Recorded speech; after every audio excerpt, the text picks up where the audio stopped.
হঠাৎ দেখলে মনে হতে পারে কোনো যুদ্ধবিধ্বস্ত গ্রাম, যতদূর চোখ যায় শুধু ধ্বংসাবশেষ। রোববার মধ্যরাতে ঘটে যাওয়া ৬ মাত্রার ভয়াবহ ভূমিকম্পের পর এমন বিধ্বস্ত চিত্র পূর্ব আফগানিস্তানে। দুর্যোগের পর দেশটিতে এখন চলছে উদ্ধার অভিযান। তবে শক্তিশালী এই ভূমিকম্পের পর এখন পর্যন্ত বেশ কয়েকটি আফটারশকে আতঙ্ক কাটেনি স্থানীয় বাসিন্দাদের মাঝে।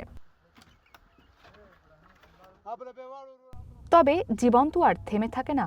কথায় আছে, the show must go on. আতঙ্কের মাঝে সবচেয়ে বেশি ক্ষতিগ্রস্ত কুনার প্রদেশের গ্রামগুলো। এখানকার অনেকেই তাদের বাড়ি ফিরতে শুরু করেছেন। বিধ্বস্ত ঘরবাড়ির ধ্বংসাবশেষ সরিয়ে বসবাসের উপযোগী করার চেষ্টা চালাচ্ছেন গ্রামবাসী। তাদেরই একজন দের খান। রোববারের ভূমিকম্পে তিনি হারিয়েছেন তার পরিবারের 2 সদস্যকে। এটা আমার ভাইয়ের বাসা।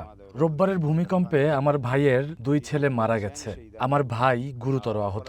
আমাদের পরিবারের নারী সদস্যরাও আহত। এমন হঠাৎ দুর্ঘটনার শিকার আমরা সবাই।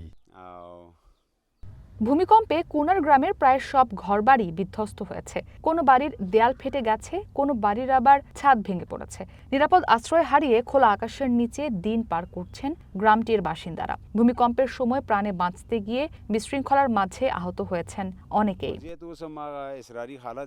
আল্লাহ আমাদের সহায় হন। ঘর হারিয়ে পরিবারগুলো খোলা মাঠে অবস্থান করছে। তারা সাহায্যের অপেক্ষায় আছে। সরকারের কাছে আমরা সাহায্যের অনুরোধ করছি। বিশেষ করে যারা ক্ষতিগ্রস্ত হয়েছেন তাদের জরুরি সাহায্য প্রয়োজন।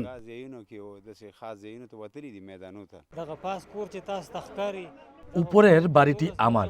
যখন ভূমিকম্প শুরু হয় আমার পরিবারের সবাই পালিয়ে যাই। ভাগ্যক্রমে সবাই বেঁচে আছি। যারা আহত হয়েছে তাদের শহরে নেওয়া হয়েছে।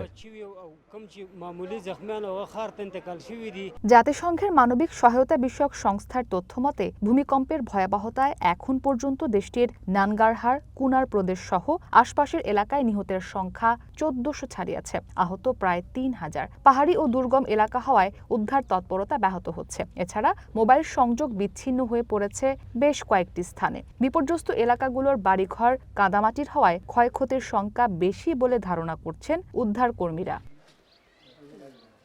প্রাকৃতিক এই বিপর্যয়ের সামাল দিতে ইতিমধ্যেই আন্তর্জাতিক সাহায্য সংস্থাগুলোর কাছে জরুরি সহায়তার আবেদন জানিয়েছে তালেবান সরকার।